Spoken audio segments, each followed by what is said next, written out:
All right, y'all. So before we go any further, if you have not subscribed to this channel, go ahead and hit the subscribe button, leave a like, and don't forget to add your comment right under the section below, and also click that notification bell when new videos will drop every Tuesday and Saturday. Also, if you guys want to check out more full videos, make sure y'all follow me on my TikTok page under the section below, and don't forget to follow me on my TikTok at Flames Reaction 6621. And let me know which videos y'all want me to react to by next week. Okay, y'all. So the time is now, y'all. So tonight I'm getting ready to do another Old Dirty Bastard video. This one right here is going to be a full documentary. Um, the last time I did an the last time I did an Old Dirty Bastard reaction video, I think 2 years ago. Yeah. It was 2 years ago when I first started this channel, and I had done a 9-minute video of Old Dirty Bastard. This time, I'm gonna do I'm gonna do a whole full 50 minutes of this um video right here. But without further ado, yeah, let's sit back, relax, and see some moments of Old Dirty Bastard.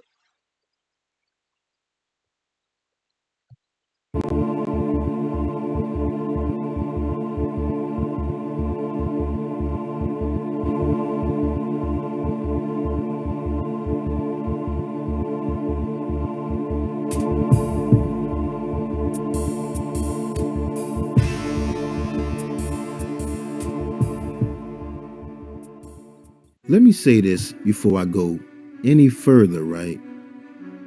Wu-Tang Clan is the greatest hip-hop group of all time.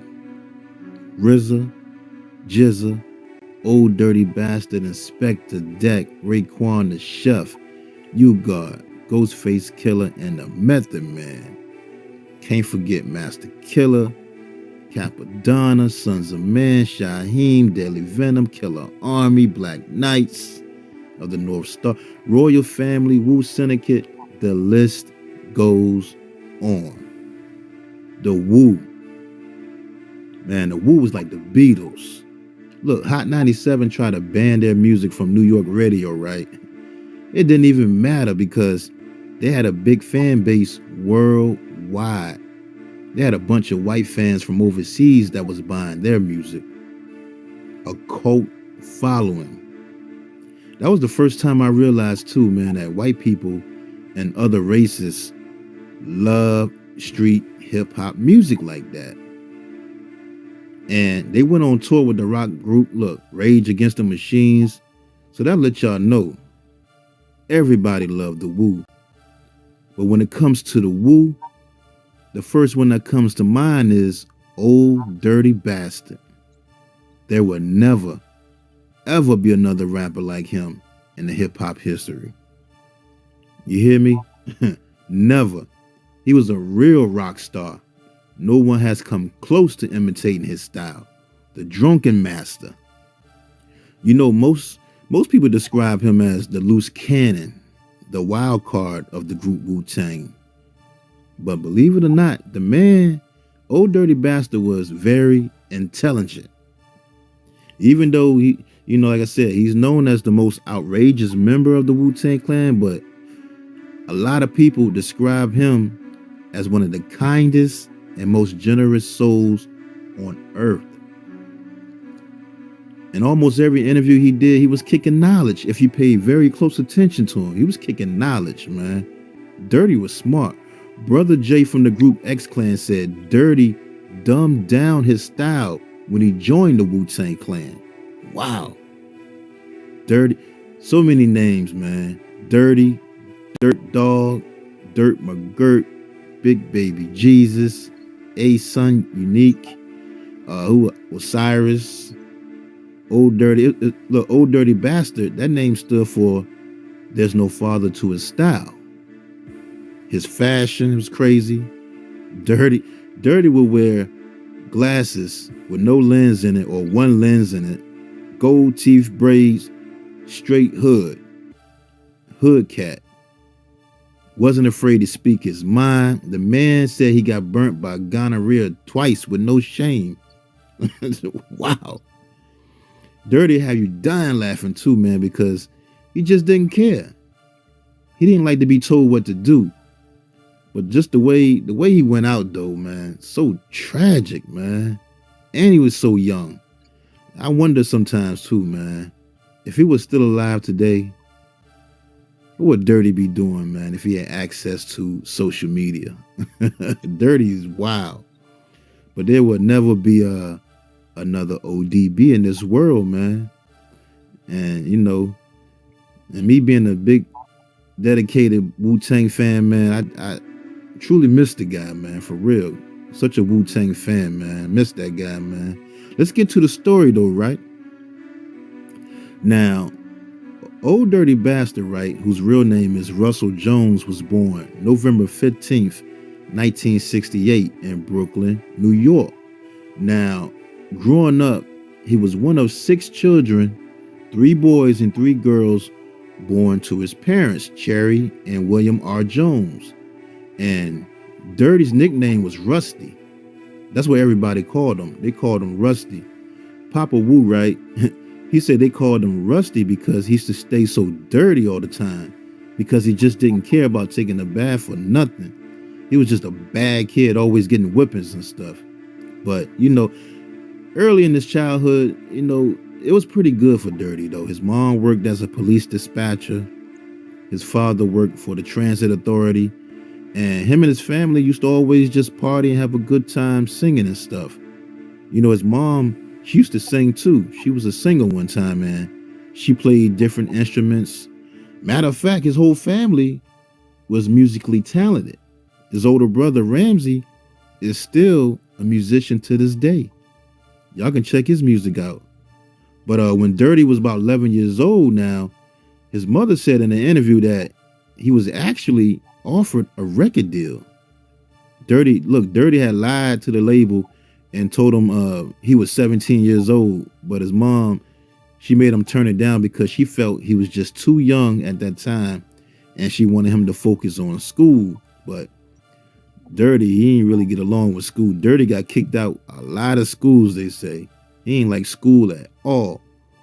But by the time he turned 16 years old, his parents ended up getting divorced, which hurt him. That hurt Dirty. But something that took his mind off that was music. He loved all types of music, especially R&B, soul.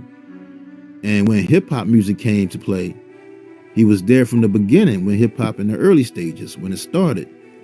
They say Dirty was good at breakdancing too. And Dirty, he went by the name Asan Unique. And his cousins RZA, who at the time went by the name Rakim, and Jizzle, who went by the name Allah Justice, the Genius. They was all involved in the early stages of the hip hop culture.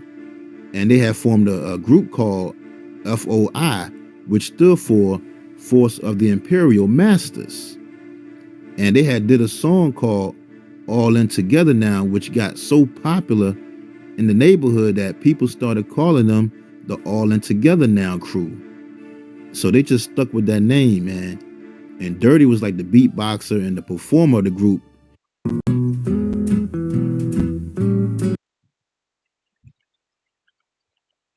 And Jizza used to help write rhymes and everything for him and stuff. Jizza said some of the rhymes that Dirty used on his album, Return of the 36 Chambers, the Dirty version, right? He said on that album, Jizza had wrote a whole bunch of them rhymes Dirty was using. It. Jizza wrote them when he was teenagers. Wow, that's crazy. But anyway, so RZA, Jizza, and Dirty, they had to put a demo out. And with that tape they had put out, right, they started to generate a buzz and started doing talent shows and open mics all around New York. They also were into watching a lot of Shaolin Kung Fu flicks back then. And that's what Dirty, he ended up getting that name Old Dirty Bastard from one of the movies, but we'll get to that later on. Now, another thing they was into was the lessons of the 5% Nation of Islamic philosophy. And they learned the teachings from one of their older cousins, which was Freedom Allah, better known as Papa Wu. You know, Papa Wu, he taught Jizza the lessons, then Jizza taught RZA, and RZA taught Dirty everything about the nations of God's 5%ers and the knowledge, right? And Dirty knew the lessons in and out and would put them in a lot of his rhymes. In high school, Q-Tip from a Tribe Called Quest said him and Dirty battled back in high school. That's how they first became cool. It was Fife Dog, African Band from the Jungle Brothers. All of them went to school together. Even Brother Jay from the X Clan, he went there too. He said in high school, Dirty was destroying everybody in battles because he had the knowledge and he knew the math. He knew the math and the lessons. They couldn't touch him in high school when it came to battling. He said Dirty was influencing a lot of them rappers that was coming up during that time. But you know, Dirty, like I said, he didn't really like school, so he eventually got kicked out of high school. Now, also around that time when he got kicked out, Dirty ended up meeting his wife, Isoline, and they ended up having 3 kids together overall, which forced Dirty to get a job and take care of his family. But the good thing was the RZA and the Jizza, they ended up getting record deals. RZA signed with Tommy Boy Records under the name Prince Rakeem, and he had released that single called Ooh, I Love You, Rakeem, if y'all remember that song. And you know, Jizza, he signed with Cold Chillin' Records, and he released the album too called Words from the Genius, which was mainly produced by Easy Mo B. But that album didn't sell either because of lack of promotion, according to Jizza. And plus, you know, RZA and Jizza, they weren't trying to make no radio commercial songs either. That wasn't their style. So both of them, they left their labels. And look, right? The crazy part is this. RZA, when he was with Tommy Boy, he was trying to bring the Wu-Tang Clan back then to Tommy Boy first. Wow. I bet you, man, Tommy Boy Records probably kicking themselves for not seeing RZA's vision at that time. RZA said they chose to sign the group House of Pain instead of the Wu. Wow, that's crazy. But anyway, so after they left their labels, right, RZA now kind of knew how the music business worked, and he just focused on forming the Wu-Tang Clan. Now see, RZA's plan was to sign the group to a major label and release solo albums for all the members, because by him being signed before, he knew the business. Like I said, he knew how everybody could make money individually. RZA was doing something that has never been done before in the industry. All them cats had solo deals, man. That was crazy. And that's when, look, so they put their money together, created a demo, and shot the video called Protect Your Neck. And look, Steve Rifkin, who owned the label Loud Records, saw the video Protect Your Neck on Ralph McDaniel's show called Video Music Box, and he loved it, right? And he wanted to sign them. And RZA and the team agreed only in the terms that each clan member could go out and get different solo deals from other labels. But Steve Rifkin, he didn't care about that. As long as he had the whole group signed to his label, the whole Wu-Tang, he was cool with that. Plus, RZA gave him the option to have first dibs to match the solo offers before they would sign with other labels. And on November 9th, 1993, they released their debut album titled Enter the Wu-Tang 36 Chambers, which I think is one of the greatest albums of all time. The songs Cream, All So Simple, Tears, Clan in the Front was my junk. It's one of my favorite. Look, Shame on a Nuh. That's my junk right there. Old Dirty set that off.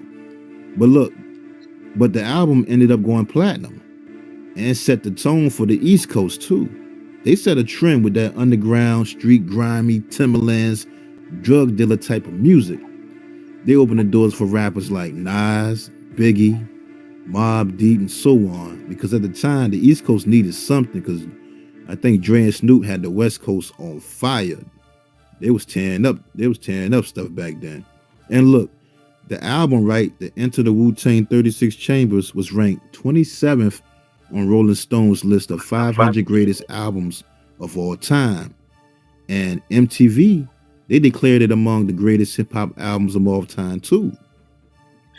Now, when that album hit, right, fans were picking who was their favorite rapper out of all of them. And it was between Method Man and Dirty to me. Spectre Deck too, Raekwon, all of them. But I think Method Man and Dirty, they just had the star quality about them. They just stood out. Now, that same year, as the Wu-Tang popularity grew, right, Dirty ended up convicted of second-degree assault after a fight he had in a bar back in New York. And he ended up paying a $5,000 fine, and he put him on a 5-year probation. But after the success of the 36 Chambers album, that's when record labels was trying to get at them, trying to make solo deals with the Clan members. Now, Def Jam signed Method Man, GZA got a deal with Geffen Records, Raekwon stayed with Loud Records, and Dirty signed with Elektra Records.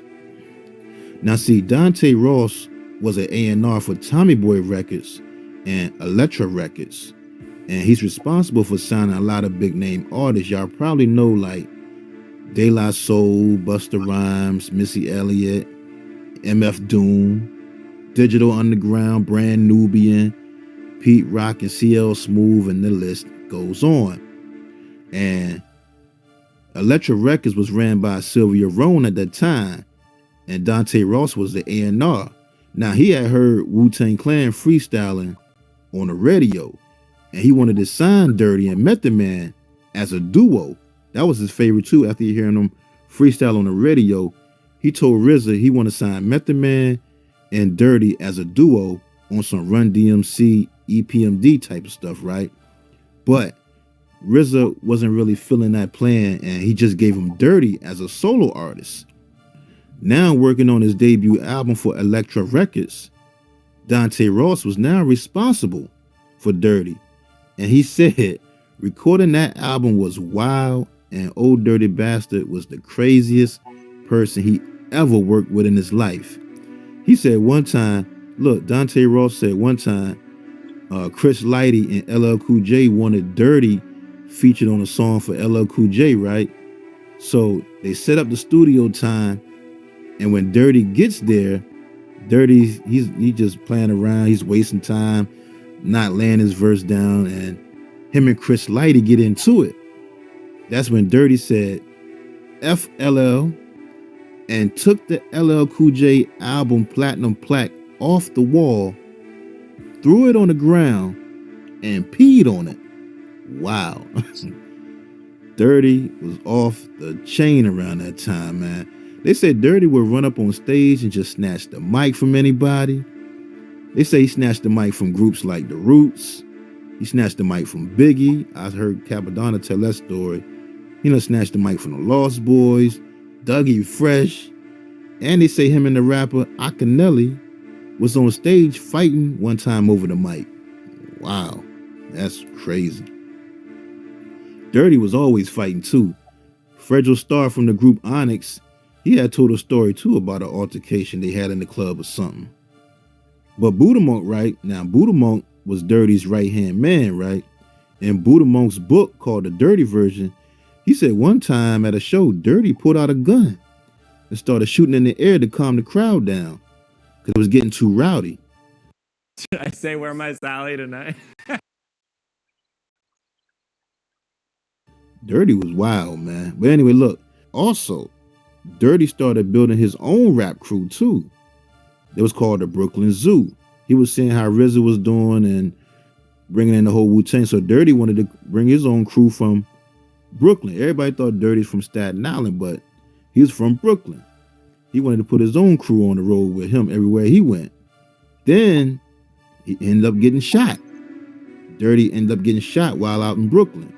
He got shot in the stomach and drove himself to the hospital, and they say he had got into it with another rap group or something that was calling themselves Brooklyn Zoo. That's why he got shot or something, but they also say it could have just been a robbery because they knew who he was with the Wu. After that, on March 28th, 1995, Dirty released his debut album titled Return to the 36 Chambers, the Dirty version. And look, the album cover, a food stamp card. Wow. Classic. I still got that CD somewhere. Classic. Never been done before. Man made his album cover a food stamp card. And his first single called Brooklyn Zoo hit number 5 on the Hot Rap Singles chart. And his second single called Shimmy Shimmy Y'all hit number 9 on the Billboard US Hot Rap Songs chart. You know what's crazy? That song was ranked number 59 on VH1's 100 Greatest Songs of Hip Hop. Wow. Yeah, I love Shimmy Shimmy Y'all too. I used to love the video because he switched it to the Baby Come On at the end. That was dope, man. And Hype Williams directed that video too. But overall, the album ended up going platinum. The album went platinum, and Dirty was nominated for a Grammy, but he lost to Naughty by Nature that year. I think he was going against Tupac, Me Against the World. It was Skilo. And Naughty by Nature, Poverty's Paradise. They won the Grammy. They beat Dirty for that Grammy that year. But it made him hot though. It made him hot in the streets, and everybody wanted to work with Dirty after that though. After that album dropped, and that's when Mariah Carey reached out. She wanted him on a remix for her hit song at the time called Fantasy because she liked how Wu-Tang did the SWV's Anything remix. That was her song. She loved that. And at the time, plus Mariah, she wanted to do more urban stuff too. She wanted more of an urban sound. She was easing her way into the hip hop market, trying to get away from that pop stuff. So look, she asked for Dirty to be on the remix, right? So when Dirty showed up to do the verse, for the Fantasy remix, right? They say he was 3 hours late, drunk out of his mind, screaming and cussing at some girl on the phone saying he was going to kill her. Then he said he wanted $15,000 to do the verse and he needed some Moet and Newport cigarettes. And when they couldn't get it for him, because it was like 12 o'clock, he already came late. It was like 12 o'clock in the morning. 12 o'clock. Yeah, it was like 12 o'clock, 12 a.m., whatever. Dirty started going off and calling them white devils. Dirty was crazy, man. Then, look, so he's in the studio, right? He does the first bars of the song, the part, me and Mariah go back like babies and pacifiers. Then he went to sleep for 45 minutes. Then he wakes up, do some more bars to the song, and goes right back to sleep again for another hour.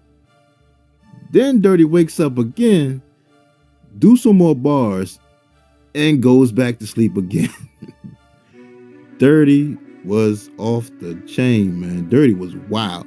So look, they get the verse done, and Mariah Carey, she loves the verse, but they wanted Dirty to say a couple more things on the song. So they bring him back to the studio again. So this time when he comes back, they say he starts picking a lot of food out of his gold teeth, and then he falls asleep again with one of his shoes off, and they said his feet smelled so bad that everybody just had to let him sleep and leave the control room. Wow. Dirty. Then look, so then it came time to shoot the video for Fantasy with Mariah Carey, right? Dirty shows up. He wants another $15,000 to do the video. And then he tells them he ain't got no clothes to wear for the video. He ain't had no clothes. So they gave him Tommy Mottola's credit card to buy some clothes. And he came back to the video shoot with Louis Vuitton luggage, a bunch of bags of Tommy Hilfiger clothes, Timberlands, right? And then Dirty said, you know what? I'm not going to wear no shirt. I don't need no clothes. Hey, yo, Dirty is crazy, but the song is forever a classic. Fantasy remix, he killed that though.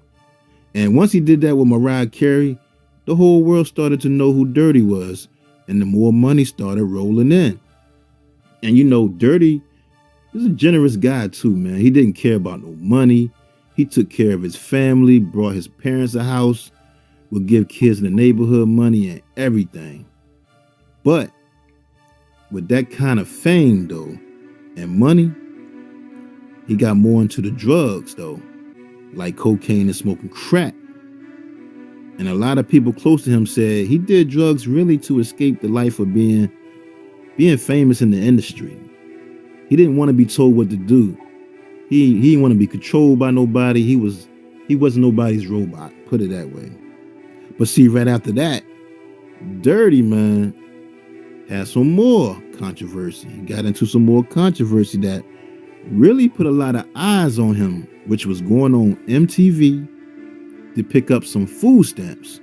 Now the story goes with that incident, Dirty had invited an MTV film crew to hang out with him and ride in a limousine to go to the welfare office to cash a $375 welfare check and pick up his food stamps, right? And after he did that, his caseworker cut him off. After seeing that show, the caseworker cut him off and found out he was advanced $45,000 from his record label, and he didn't file his taxes yet. That's how he was still able to get food stamps. And that's when they try to accuse him of welfare fraud. The crazy part is right after that, President Bill Clinton was on TV talking about Dirty, saying people are abusing the welfare system. They even showed the MTV clip with Dirty in it, getting in the limousine. Wow. And look, that's when Bill Clinton signed that welfare reform bill saying welfare should represent a second chance, not a way of life. Wow. And to be honest, y'all, I think that's when the powers that be, they started looking at Dirty.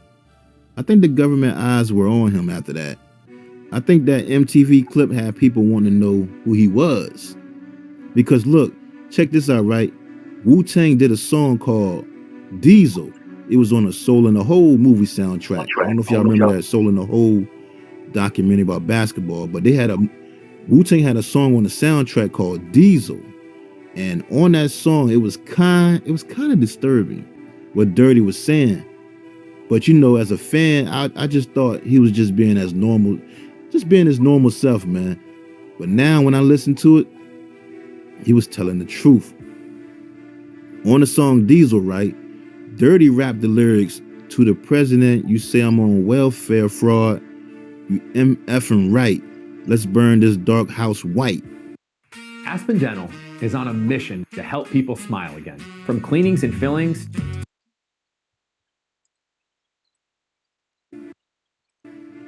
Then in that same verse, he also accused the government of killing rappers Biggie Smalls and Tupac Shakur. And he kept repeating, "Someone help me. Someone help me. Please, the government is after me," sounding all paranoid. Wow. Go back and listen to that song called Diesel by Wu-Tang Clan and tell me what y'all think. Dirty knew what was going on.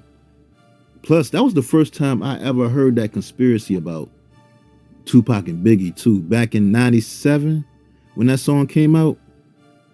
And being young back then, I really didn't grasp it. Because that Dirty, every time Dirty was doing something back then, I just thought he was crazy. I was young. But now I know. Because Biggie had just been murdered. And I think Pop had died 6 months earlier. He was murdered. And that made Dirty very paranoid. Plus he had been shot too. That's why he was paranoid. And that's when he started doing a bunch of interviews. Remember Dirty? Dirty was doing a whole bunch of interviews talking about the government, saying they was the ones that killed Tupac and Biggie, saying he was next and everything. Wow. That all makes sense. But anyway, that same year, right? That 1997 year was crazy. Wu-Tang Clan released their second album, titled Wu-Tang Forever, which was a double album and an enhanced CD. And that album went straight to the top, selling over 600,000 copies in the first week. And it hit #1 on the Billboard 200. And the first single, Triumph, Dirty set it off with the intro, but for some reason he wasn't in the video. They had someone else play him in the video. And according to Brett Ratner, who directed the Triumph video, he said Dirty was just uninterested in appearing in the video since he had no verse on the song. So Dirty just left.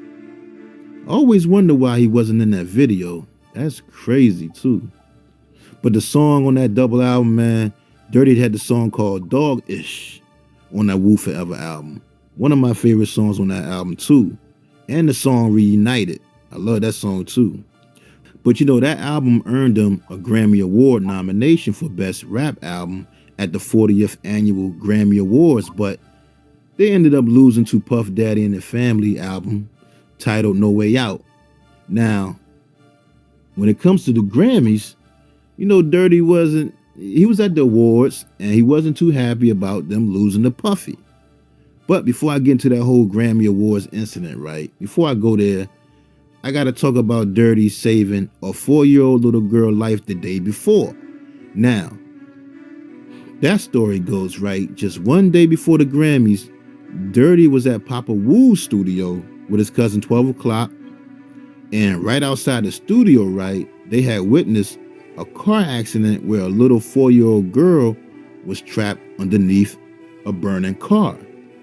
That's when Dirty and a bunch of other people got together and helped lift the car, which was a 1996 Ford Mustang, off of the little girl, who was taken to the hospital and treated for 2nd and 3rd degree burns. And look, you know Dirty, he loved the kids, right? He was going to the hospital checking on the little girl every day, man. And he was using a fake name until the news media found out it was him going to the hospital. You know, Dirty had a good heart, man. Like I said, Dirty loved the kids. But anyway, so after helping that little girl, the next day was the Grammy Awards. And Dirty wasn't too happy about them losing to Puffy. And he went on stage while singer Sean Colvin was about to give her a speech for her winning the Grammy. And Dirty said something about he had bought an expensive suit because he thought Wu-Tang was going to win. And he also said Puffy and all the other artists are good, but Wu-Tang is the best.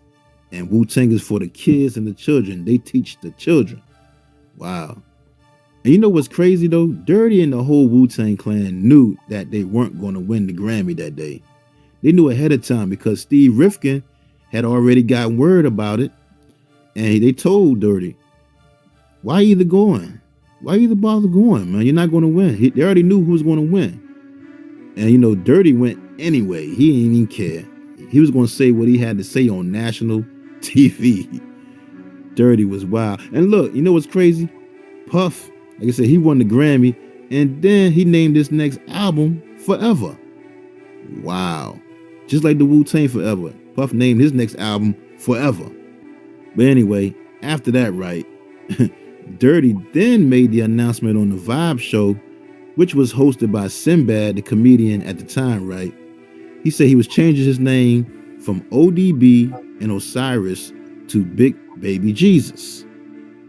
And also around that time, he was featured on another big song, another hit song that came out called Ghetto Superstar with Prize from the group The Fugees and singer Maya for the Bullworth soundtrack. Now, how Dirty got on that song, right? Prize from the Fugees said Dirty just walked right in the studio in California because Dirty was actually looking for another studio. Dirty, for some reason, thought he was in New York. He didn't even know where he was at.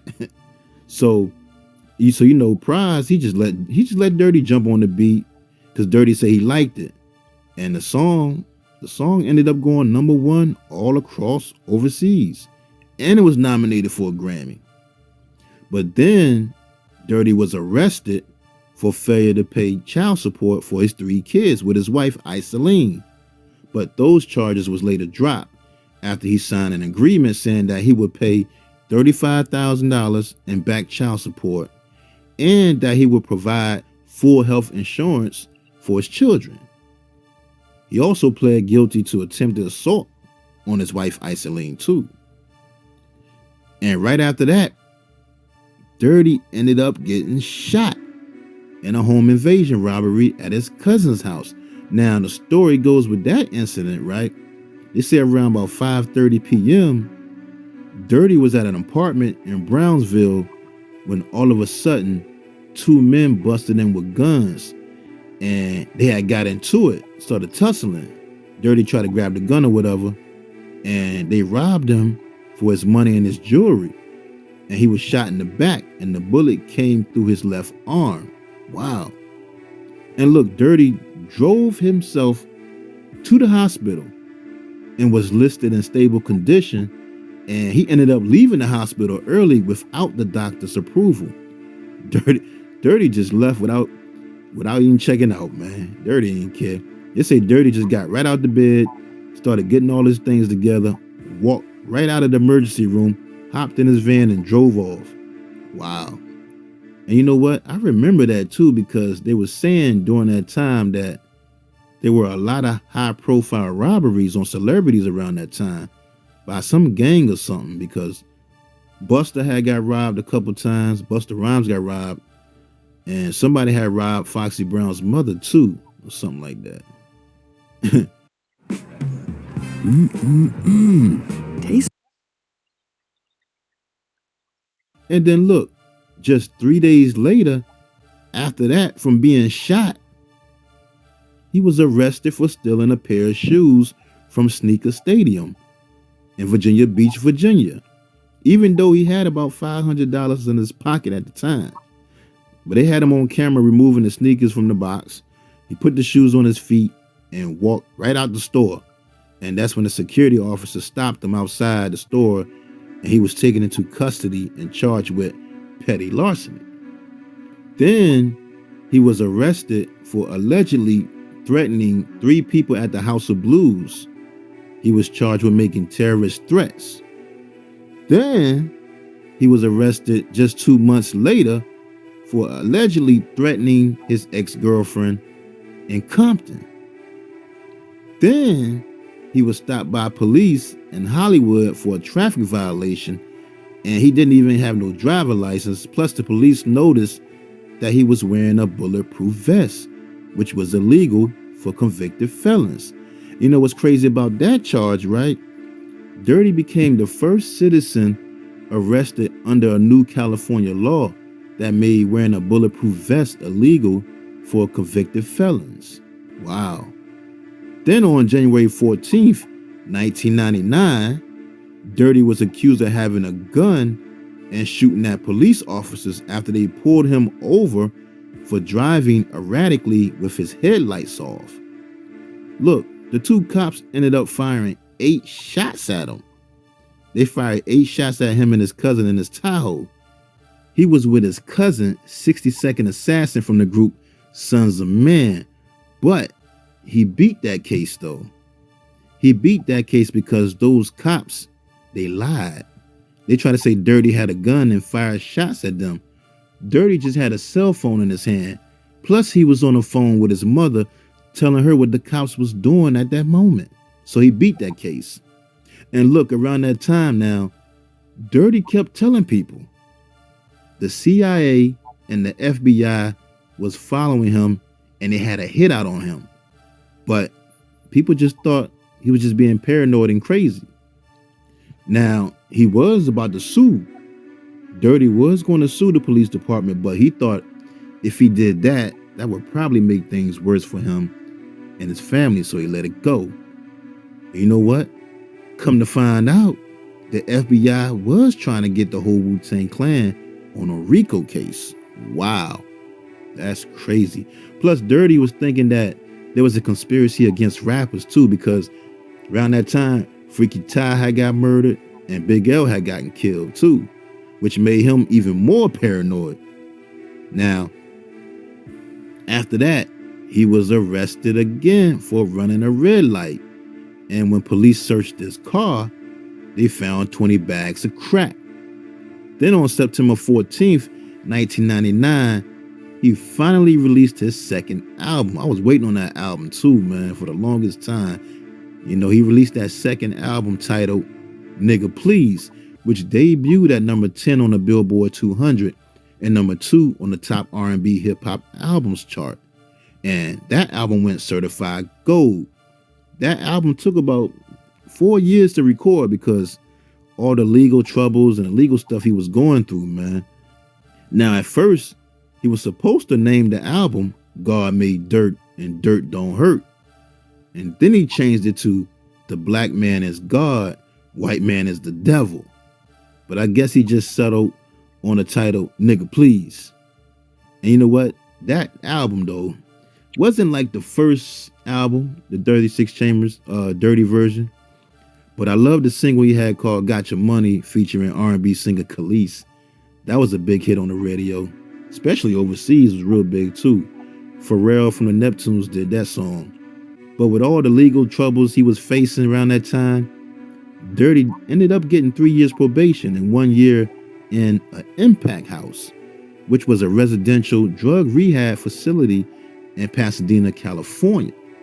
But then when he got to the impact house, right, Dirty, he ended up leaving and walking out of rehab and became a fugitive on the run. And he only had 2 months to go before he was finished with that program too. Wow, that's crazy. Now, while he was on a run and a fugitive, right, from leaving the rehab center, he showed up on stage at the Hammerstein Ballroom in New York for Wu-Tang Clan's album release party for the W album. And the crowd went crazy when they saw him. People loved Dirty, man. Dirty, they loved Dirty. And Dirty even told the crowd that he couldn't stay on the stage too long because the cops was after him. Now, according to Steve Rifkin, he said Dirty dressed up as a woman to disguise himself from being caught because police were all over the venue. Wow. Now, after that, right, Dirty just went on a run and he was a wanted man by the law. And days later, they caught him. They got him. He ended up being arrested in a McDonald's parking lot in Philadelphia. And they say the only reason he got caught was because he was signing autographs. And they say he had signed an autograph for a lady cop or something like that. And she reported him and called for backup. Wow. That's crazy. Now back in jail, when he went to face the judge this time, on July 18th, 2001, Dirty was sentenced to 2 to 4 years in prison for crack cocaine possession. Wow. For those 20 bags of crack cocaine they found when he ran that red light, allegedly, they said, they gave him 2 to 4 years in prison. You would have thought they would just put him back in rehab or something, but I don't know, man. And you know, right before he went to jail, they say he had attempted suicide because he came to court with a bandage around his wrists. Now in prison, Dirty was just, he was depressed, man. Dirty became depressed and he was placed on suicide watch. Then they had sent him to a Clinton Correctional Facility in upstate New York, where rappers like, he was in the same place, he was in the same prison where Tupac did his time, Shine from Bad Boy did his time for shooting the club up, Bobby Shmurda was there, they did their time there too. He was in that same prison, Clinton Correctional. And once he got in there, Dirty said thousands of threats were made against him because he was famous. He said his life was threatened every day by inmates and believed people were out to kill him because, you know, you got to remember, they had him in a max. They had him in a max prison with killers and rapists. And all he did was he just did drugs. He was hurting himself. Wow, that's crazy. He said he was assaulted by some inmates who left him with a broken leg. And he had a bunch of confrontations in there with some of the guards who used to beat him up and tease him because he was a rap star in jail. You know, he said he would take the medication they gave him just to stay away from the general population. Papa Wu said this. He said they was trying to put a microchip in him so they can track his every move. Wow. That's crazy. And you know, his label, Elektra Records, ended up not re-signing him to the label. Plus, you know, his 2-album deal, it was up with them. It was over anyway. But I think they really didn't re-sign him because of all the legal troubles and problems he had put them through. Prime Big Deal Days is here. With deals on kitchen and more, greatness is a deal away. You know, a lot of the Elektra music staff, you know, at the label, they said when they first signed Old Dirty, they knew he liked to drink and get drunk, but they had no idea he did crack and cocaine and dust until later on. And you know, once Elektra Records let him go off the label, another label ended up buying his lost material. And in 2002, an album called The Trials and Tribulations of Russell Jones was released on a label called D3 Entertainment. Now, D3 Entertainment was a little known LA label that also ended up winning the rights to distribute Death Row's catalog when Suge Knight had went to jail for the first time.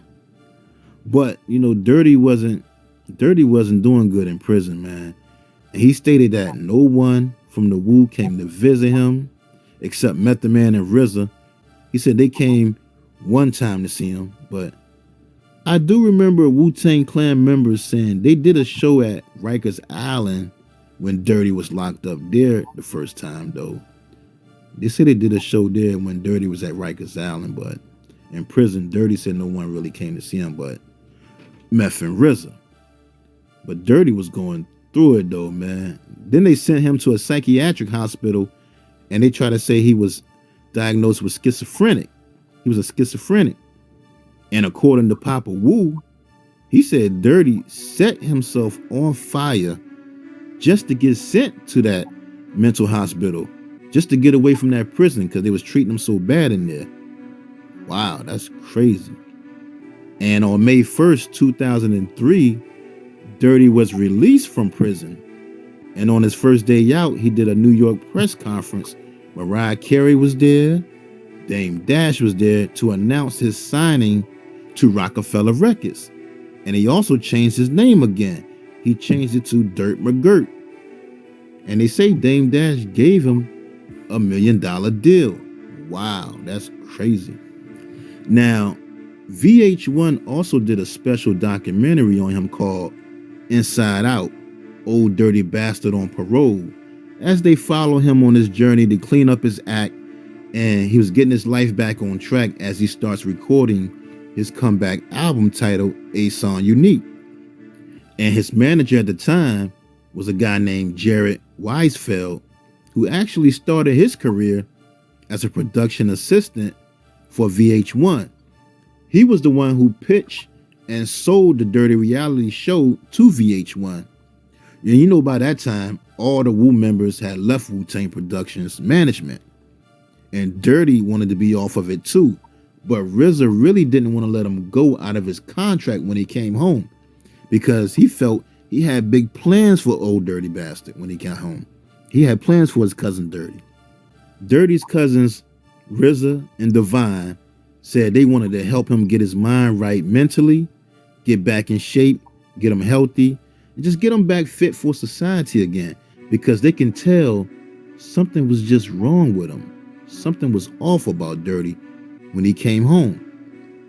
And to be honest, you kind of can tell in that documentary, he just really wasn't ready to jump back into the music industry. That was my thoughts too.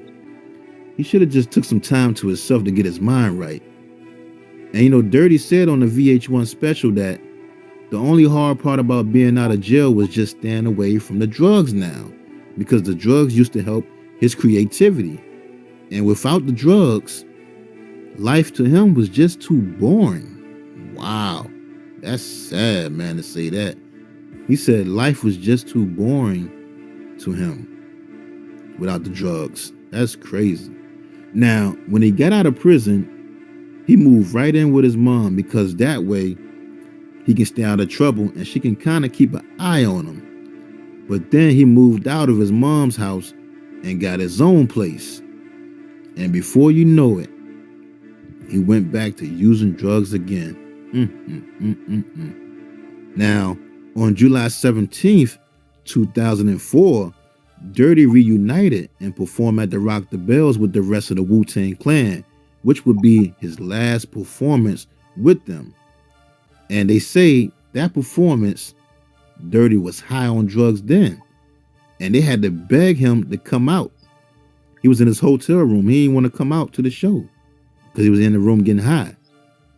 Then he did another show with this rock death metal band called Dillinger Escape Plan, which was kind of strange because the crowd was mainly all heavy metal rock fans. But on that show, he was high off ecstasy. They said that show was a disaster too. And look, in an interview, they asked him about that show. And Dirty said it was the drug use. He was in a different world and said he wasn't himself that night because he had some ecstasy. And when he said that in that interview, him and his manager Jared started arguing because Dirty told the truth. He told the truth, say he was high that night. And his manager Jared didn't want him to tell the truth. Plus he was still on parole. But months later, on November 13th, 2004, just 2 days before his 36th birthday, and only 9 days left on his parole, Dirty died at RZA's recording studio from an accidental drug overdose. Now, the story goes, Dirty was in the studio working with his cousin RZA, and he started complaining about some chest pains he was having earlier. They say he was sweating like crazy, he felt hot, and his heart was racing. And the next thing you know, he just collapsed right to the floor. And they called the paramedics, which was around 4:45, but he ended up dying by the time the paramedics got to him. They couldn't revive him, and he was pronounced dead at 5:04 p.m. Sad, man. Now, in Buddha Monk's book, right, he said Dirty didn't feel good that day, and they wanted to take him to the hospital, but Dirty didn't want to go because he didn't trust doctors. And his leg was hurting because he had injured it at a show days before, and someone had given him a tramadol pain pill. And Dirty ended up going to sleep on the floor, and that's when the people in the studio noticed he wasn't breathing. So they called 911 and couldn't revive him, man. It's crazy, man. The crazy part is everybody that saw him dead say he had a smile on his face too. Wow. That's crazy. Now, when they did the autopsy, the medical examiner determined that he died from the combined effects of cocaine and a prescription painkiller. They said it was the result of intoxication by cocaine and the painkiller tramadol, which caused his accidental overdose.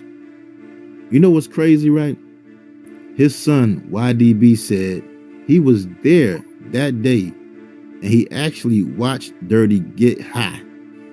He said Dirty got as high as he could ever get. And he told his son YDB to sit there and watch him eye to eye. Wow. Now, after his death, right, Dirty's mom, Miss Cherry Jones, and Dirty's wife, widow, Iseline Jones, were battling for his estate, and the judge granted Iseline control of his estate. And once she became the administrator of his estate, according to her, she said Dirty had one important request for her to do before he died because he knew he was going to die. And that request was to get his royalties from Wu-Tang Productions. Wow. She said Dirty felt and believed that he wasn't getting his fair share of royalties from his work, and he wanted her to get to the bottom of it. He wanted her to fight for his royalties and don't let them get away with it. And you know what? She did. She filed a complaint in New York Supreme Court against the company Wu-Tang Productions, alleging that it had shortchanged Dirty's estate on royalty payments from at least 2011 through July 2021. And I know Dirty's mom, Miss Cherry Jones, has some things to say about Iseline too, though.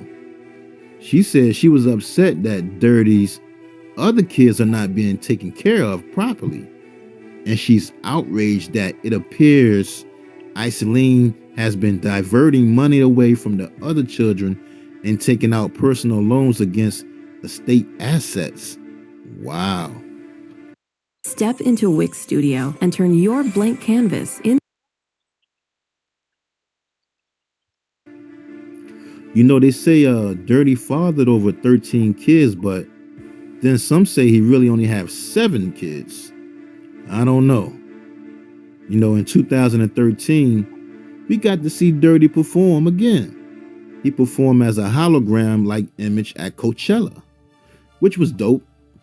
I think they did Eazy-E hologram too at that same show.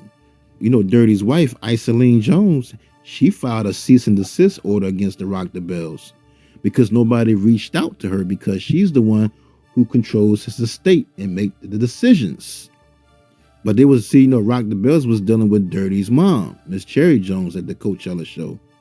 Isolene was upset because their son YDB usually would do Dirty songs at the Rock the Bells festivals. But you know, they worked it out, and basically YDB was Dirty's hologram on stage. And with the technology, they just aged him to when Dirty was in his prime.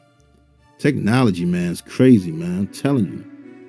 You know, Dirty's mom, Miss Cherry Jones, and his manager, Jared Weisfeld, they still trying to keep Dirty's legacy alive, though. They're trying to keep it going. I know they had started a label called JC Records and was supposed to put out another ODB album called Osiris or something like that. And it was also working on a reality TV show called Stuck on Dirty, which was supposed to debut on Spike TV a while back, but I don't know what happened with that. They were supposed to be doing a movie too on Dirty called Dirty White Boy. And Michael K. Williams was supposed to play Dirty in the movie, but I don't know what happened with that movie either. You know, rest in peace to actor Michael K. Williams. He just died from an accidental overdose. Wow, that's crazy. But you know, RZA said he got an old Dirty biopic in the works coming soon too. So I'm gonna keep my eye open for that. Make sure y'all stay out the lookout for that. A&E, the network A&E, they got a documentary coming this year about him too.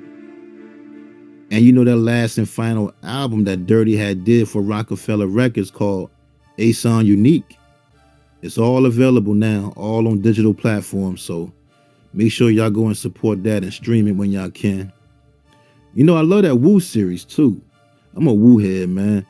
I watched the whole Wu series. The next season is coming. I can't wait.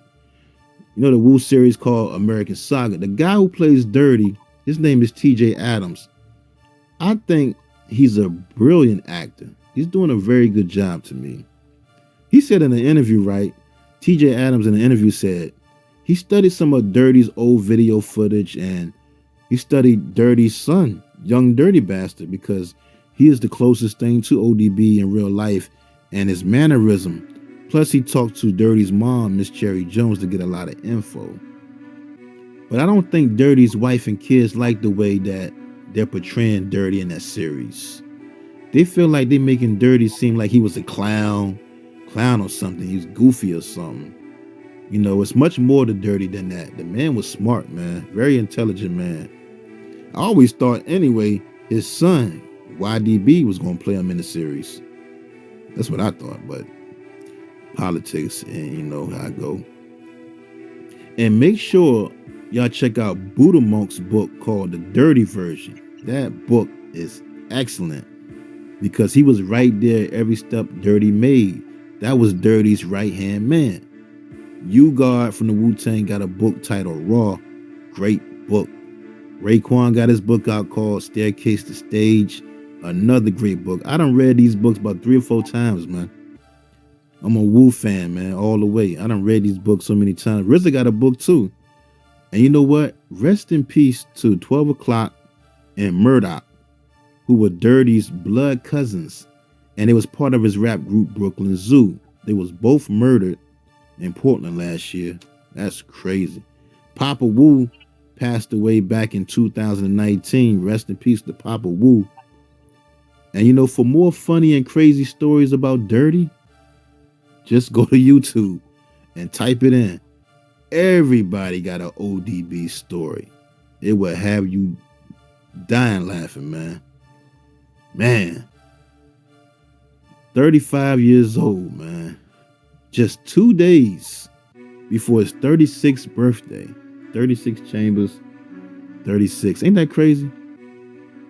Rest in peace to the legend. ODB, Dirt Dog. Old dirty bastard. All right, y'all. That's it for this video right here. If you guys enjoyed that, make sure y'all leave a like and let me know in the comments which other documentaries y'all want me to react to next. This Flame 101 signing out. Peace, y'all. I'm gone.